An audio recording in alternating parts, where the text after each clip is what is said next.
the first off ramp from the high road is going to be our discomfort with quote unquote negative emotions.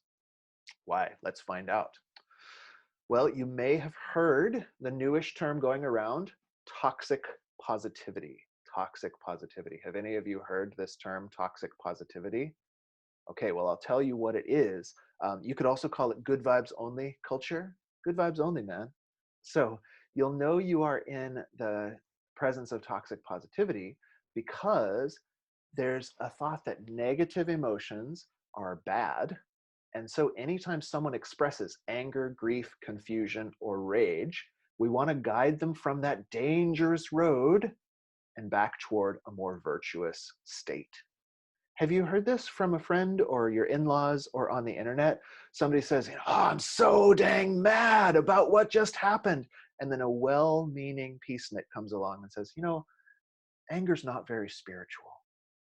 What would Jesus do?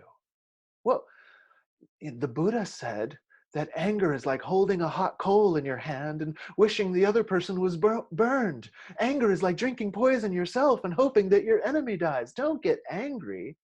And it really boils down to the fact that we are uncomfortable with uncomfortable emotions.